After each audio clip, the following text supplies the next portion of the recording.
नमस्कार दोस्तों। आज की कहानी में हम सुनाने जा रहे हैं कि एक नाग एक महिला को कैसे गर्भवती किया। और हाँ दोस्तों, आपको एक बात और बता दूं, इस कहानी को देखने से ज्यादा सुनने में मजा आएगा। आज की कहानी शुरू करने से पहले मैं आपसे बस इतना कहना चाहता हूं, कभी कभी इंसान की जिंदगी एक गलत फैसले की वजह से ऐसे मोड़ पर आ जाती है जहां न घर बचता है, न परिवार और न ही कोई अपना।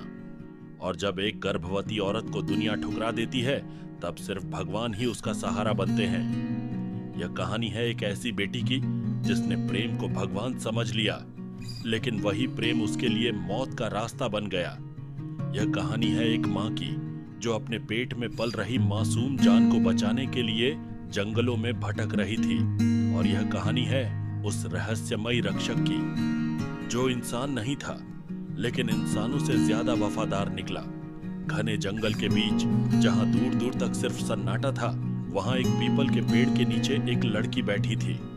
उसके चेहरे पर थकान थी, होंठ सूखे थे, आंखों में आंसुओं का सैलाब था। उसका शरीर कांप रहा था क्योंकि वह अकेली थी, बिल्कुल अकेली।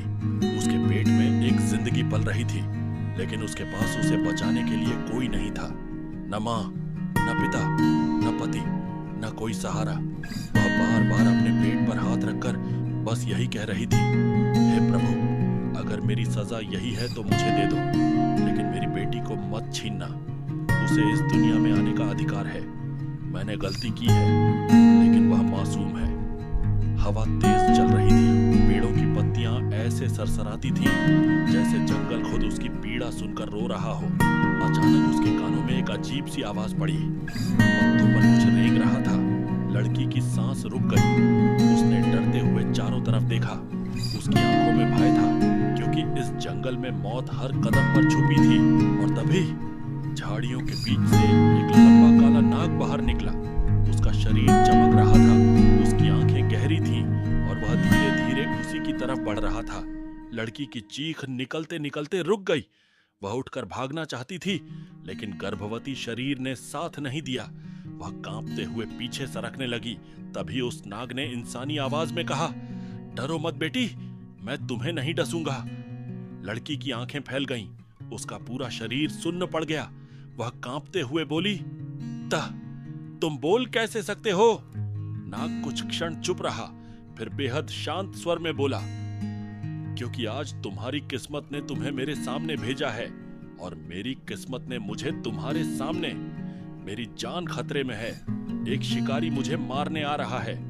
अगर तुमने मेरी मदद नहीं की तो मैं आज मर जाऊंगा। लड़की की आंखों में डर था, लेकिन उससे भी ज्यादा दया थी। उसने कांपते हुए कहा, मैं क्या कर सकती हूं? नाग बोला, बस मुझे अपने दुपट्टे में छुपा लो, भरोसा करो। लड़की ने जीवन में पहली बार एक सांप पर भरोसा किया। उसने धीरे धीरे अपना दुपट्टा खोला और उस नाग को उसमें छुपा लिया। उसका दिल जोर जोर से धड़क रहा था। कुछ ही पलों बाद जंगल की खामोशी टूट गई। एक आदमी तेजी से भागता हुआ सामने आया। उसके हाथ में बड़ी सी लाठी थी और दूसरी तरफ एक बोरी जिसमें कई मरे हुए सांप लटक रहे थे। उसकी आंखों में क्रूरता थी, चेहरे पर शैतानी मुस्कान। वह लड़की के पास रुका और कठोर आवाज में बोला, तुम इस वीरान जंगल में अकेली क्या कर रही हो? और क्या तुमने एक काला नाग यहाँ से गुजरते देखा है? लड़की की सांसें कांप रही थीं। उसने डरते हुए कहा, नहीं, मैं तो बस लकड़ियां ढूंढ रही थी और मुझे सांपों से बहुत डर लगता है। आदमी ने उसकी आंखों में देखा, फिर बोला, अगर तुम्हें कोई सांप दिखे तो उसे मार देना, ये जहरीले होते हैं। और यह कहकर वह आगे चला गया। जब उसके कदमों की आवाज दूर हुई, लड़की ने दुपट्टा खोला। नाग बाहर निकला। उसने धीमी आवाज में कहा, तुमने मेरी जान बचाई, अब मैं तुम्हारी जिंदगी की रक्षा करूंगा। लड़की की आंखों में आंसू थे।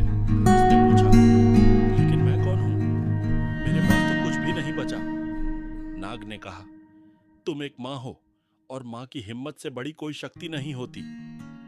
और तभी लड़की की आंखों में दर्द के साथ साथ एक कहानी जाग उठी। एक ऐसा सच जिसने उसे इस जंगल तक पहुंचा दिया था। प्रिय दर्शकों, इस कहानी से हमें यही सीख मिलती है कि इंसान चाहे कितनी भी बड़ी गलती कर ले, लेकिन भगवान कभी किसी मासूम को अकेला नहीं छोड़ते। समय जरूर बदलता है, कर्मों का फल जरूर मिलता है और सच्ची दया हमेशा किसी न किसी रूप में वापस लौट कर आती है।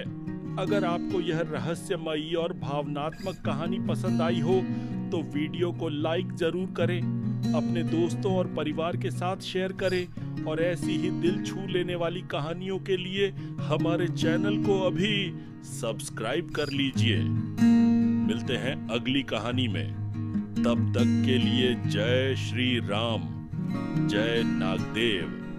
धन्यवाद।